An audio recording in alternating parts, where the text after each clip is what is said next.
Good evening friends.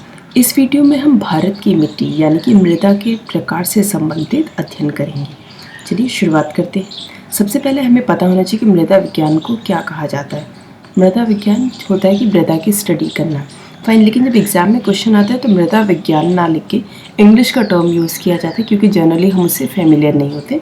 उसे कहा जाता है पेडोलॉजी।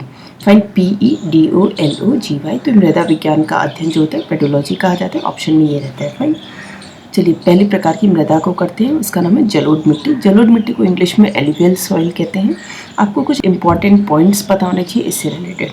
फर्स्ट इंपॉर्टेंट है, ये हमेशा नदियों के द्वारा लाई जाती है, यानी कि जहाँ से भी नदियाँ बह के आती हैं तो उनके साथ जो मृदा आती है वो जलोढ़ मिट्टी ही होती है। सेकेंड, इसमें पोटाश बहुत ज़्यादा होता है, ये आपको पता होना चाहिए पर्टिकुलरली। और साथ ही नाइट्रोजन, फॉस्फोरस और ह्यूमस की इसमें कमी होती है। फाइन, और अगर इसकी बात करूँ तो इसके दो प्रकार होते हैं। एक होता है बांगर, दूसरा होता है खादर। बांगर बुजुर्ग, बांगर ब से बुजुर्ग, यानी कि आप अंदाज़ा लगा सकते हैं कि पुरानी जलोढ़ मिट्टी होती है और कम उपजाऊ होती है।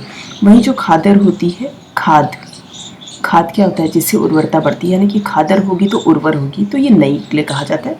नई और पुरानी आपको ये दोनों पता होने चाहिए। फाइन, और अपने आप में हमें पता है कि जलोढ़ मिट्टी क्योंकि नदियों के द्वारा लाई जाती है और ये बहुत उर्वर होती है, फर्टाइल होती है। फाइन, नेक्स्ट जो आपको पता होनी चाहिए वो है काली मिट्टी।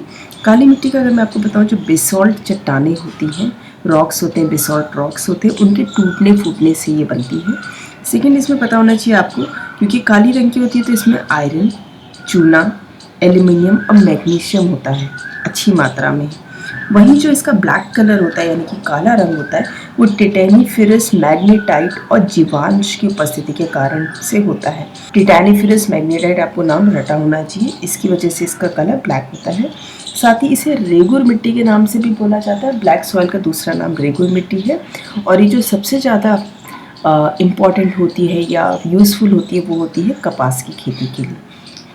नेक्स्ट जो आपको कवर करनी वो है लाल मिट्टी यानी कि रेड सॉइल। रेड सॉइल में सिलिका और आयरन बहुत होता है। फाइन, जो लाल रंग होता है वो लौ ऑक्साइड के कारण होता है, यानी कि आयरन ऑक्साइड के कारण ही मिट्टी का रंग लाल होता है। अम्लीय होती है, एसिडिक होती है नेचर से मिट्टी। नाइट्रोजन, फॉस्फोरस, ह्यूमस, तीनों जो खास चीज़ें होती हैं उनकी तो कमी है इसमें। साथ ही अगर आप इसमें चूने का इस्तेमाल करें तो इस मिट्टी को फर्टाइल बनाया जा सकता है। फाइन, नेक्स्ट इंपॉर्टेंट है लेटेराइट सॉइल। लेटेराइट आपको पता ही है, जिससे घरों में जो ईंटें बनती हैं, जो हमारी इमारतों में ईंटों का इस्तेमाल होता है, लेटेराइट सॉइल से ही बनती है। तो इसमें आप देखेंगे सिलिका और आयरन होती है बहुत ज़्यादा। इसके अगर मैं प्रकार की बात करूँ तो 3 प्रकार की लेटेराइट होती है। एक होती है रेड लेटेराइट, एक सफ़ेद, एक भूमिगत जो अंडरग्राउंड टाइप की आप बोल सकते हैं। जो रेड लेटेराइट होती है बहुत कम उर्वर होती है। सफ़ेद जो होती है वो तो सबसे कम उर्वर होती है, यानी कि सबसे कम फर्टाइल वाइट होती है। रेड वाइट के कंपैरिजन में थोड़ा बेटर होती है। और जो भूमिगत होती है वो सबसे ज़्यादा उर्वर यानी कि फर्टाइल होती है। सफ़ेद रंग जो होता है लेटेराइट सॉइल में किसके कारण होता है? सफ़ेद रंग केओलिन के कारण होता है, यह नाम आपको याद होना चाहिए।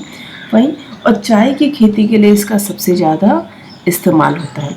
तो इस तरह से हमने 4 इंपॉर्टेंट टाइप्स को कवर किया। अक्सर क्वेश्चन बनता है, आता रहता है, मोस्ट फ्रिक्वेंट क्वेश्चंस की कैटेगरी में होता है सॉइल से। फाइन, तो होपफुली आपको वीडियो अच्छा लगा होगा। अगर अच्छा लगे तो लाइक करें, शेयर करें एंड सब्सक्राइब करें। Thank you so much for listening and watching. Bye bye, take care.